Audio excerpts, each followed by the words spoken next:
stature. I attest to your great matter. Living kings, I'm true with rings. These just few of my favorite things. Here's Matt Kennedy from the Luz de Jesus, one of the leading galleries in the scene. And he has a few little words to say today about our guest of honor.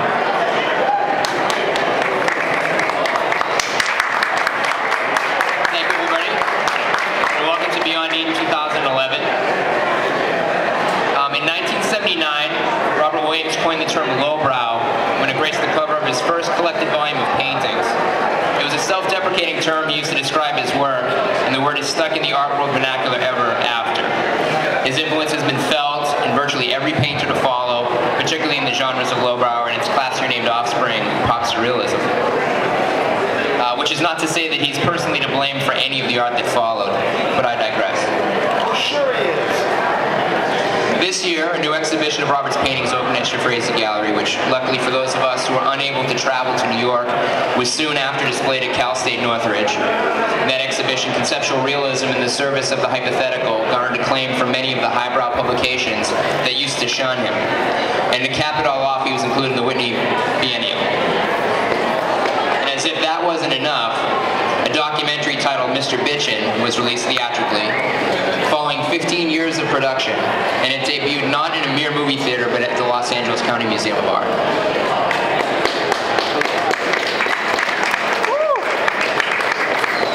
Here tonight, in the Los Angeles Municipal Gallery at Barnsdall Park, I get to hand him an award. And I've been lucky enough to be acquainted with Robert Williams for most of my adult life now. And I met him for the first time in 1991 at La Luz de Jesus Gallery when it was on Melrose during an exhibition of paintings by his wife Suzanne, who was showing with some guy named Joe Coleman. It was the very first time I'd stepped foot in the gallery, and here I was sitting next to Robert Williams, who I recognized from an interview I'd seen on Stuart Shapiro's Impact Home Video. I'd long been a fan of his underground comics and had spent hours poring over the images in his second collected volume, Zombie Mystery Paintings. And soon before I moved to California, I had bought a record from some band I'd never heard of called Guns N' Roses, because the cover was a beautiful 12 by 12 inch reproduction of a 1978 Robert Williams painting. As it turns out, those Guns N' Roses guys did pretty well for themselves. I got a job at that gallery 2 months after that chance meeting, and I got to hang 2 exhibitions of his work in the years that followed. My love of art, which has been tremendous beforehand, expanded exponentially, and I can trace it all back to Robert Williams. He was such a nice and genuine guy. He's still a very nice and genuine guy, and seemed dumbfounded that anybody would or could be starstruck by him, and I saw it happen on a regular basis, usually from other artists. Now, the degree of insight he has for painting, technique, theory, and history is pretty much beyond that of anybody I know. His knowledge of hot rods and unicycles is absolutely off the charts, and his familiarity with garage rock is invariably up to date. Most importantly, all that scholarship is housed in the most unassuming and gracious person I've ever met. Now, I've never had a chance to thank Robert for the love of figurative and narrative painting that his art and charm helped instill in me. And the only payback I think that he's ever gotten from me was some fast and easy counter space at Apple Pan on a particularly crowded Friday night after an opening. Well, until now. It's my great pleasure to present this Lifetime Achievement Award to Robert Williams.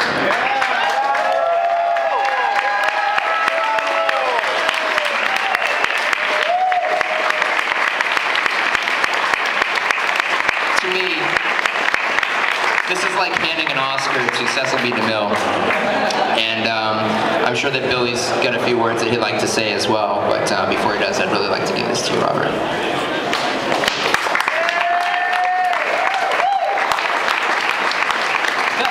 Thank you, Matt. Billy said to keep this thing short, and I'm telling you, I'm honored to the point of herniating. I've been coming to this place for 47 years, and believe me, 10 years ago, you couldn't have this kind of art in this venue. Abstract expressionism, conceptualism ruled here right up to recently.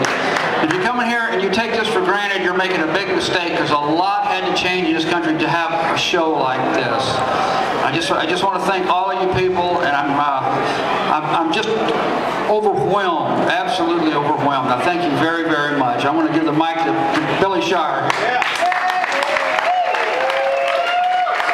Thank you, Robert. I want to say what a tremendous honor this is to be presenting this to you, because I think more than anyone else, he has, caused this change in contemporary art to allow painting back into contemporary art to be considered.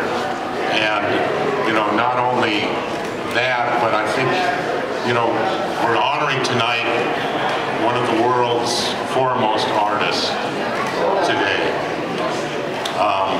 Not only is he a great storyteller, but a great painter. And, I think that just about says it all. I want to thank everybody here, especially Robert, for coming around to this.